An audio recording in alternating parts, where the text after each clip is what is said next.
Hey everyone, I am back. I'm still working in my daughter's room and I want to show you how to repair a piece of furniture with a WoodEpox product.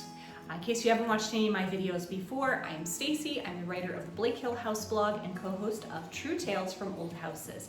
And I'll link everything that I use today as well as a link to my blog and the podcast below this video. Let me introduce you to this little piece of furniture that my daughter and I actually found on the side of the road, and we brought it home. It was abandoned, destined for the trash heap. And at first glance, it's definitely kind of a wreck. However, there's a lot of really cute little elements. I don't know the exact origin of this piece. Somebody who's into old furniture would know better than I. Here's the biggest problem. On this side, we have these adorable little feet, but unfortunately, this desk suffered an amputation at some point. I have no idea why somebody might have squared off the feet down here, but unfortunately they did, and that's what we're gonna build with the epoxy product today.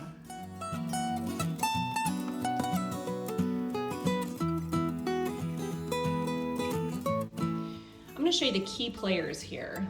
We have, this is a two-part system, and this is the liquid portion, which I pre-mixed, and then it has to go ahead and I've set it aside for 5 to 10 minutes.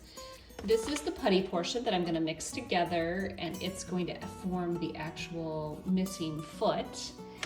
And then I have also some rubbing alcohol, which is great. I'll show you how we're gonna use that later. But those are the key players, as well as a pair of gloves. Now, I really just grabbed an assortment of little tools that I might use to carve or to mold. We'll see. I'll just kind of play it by ear. I'm actually going to screw in a small screw on both sides to give the epoxy a little bit more teeth, something to dig into and hold on to.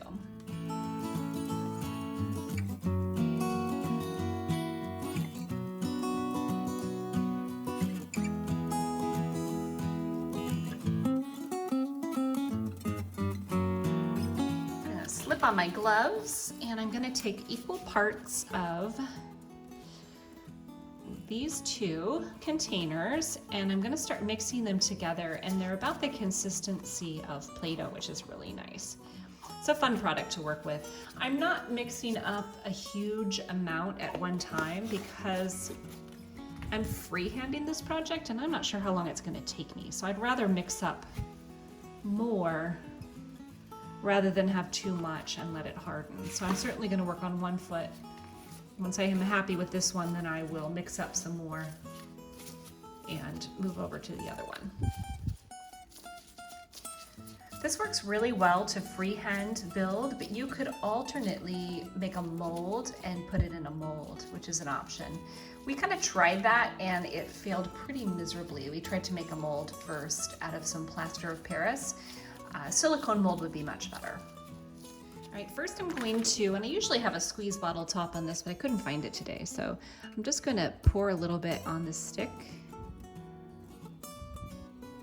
Maybe. I only mixed up a tiny bit of this too. And it's about the consistency of honey. I'm going to put it all over this bare wood section, and that's going to prepare the wood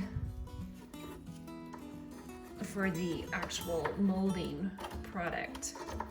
And it's going to adhere to that. They bond chemically. It's a really nice product. Like I said, I'm linking it below.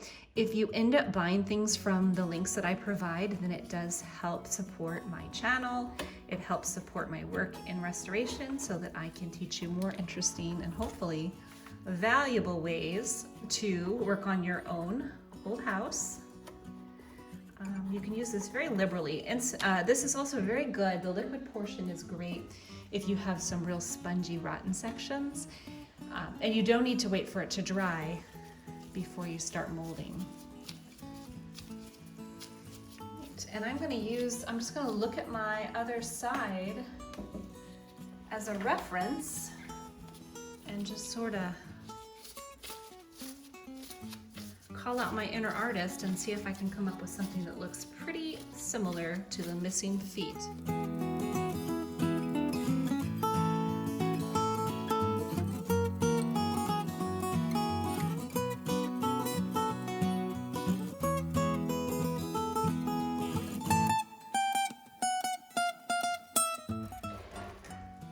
I've started out with the general basic shape, and here's where the rubbing alcohol comes in.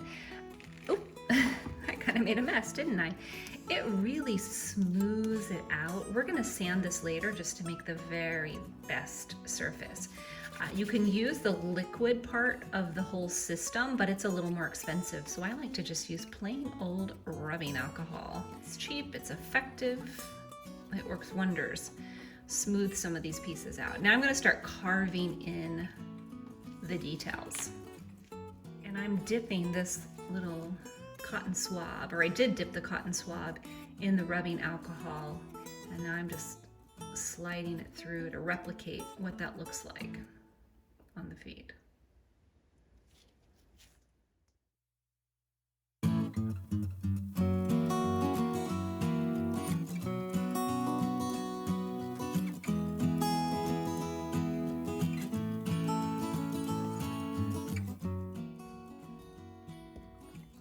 And there we have it, 2 brand new feet for this dumpster diver desk. We're gonna give it some brand new life.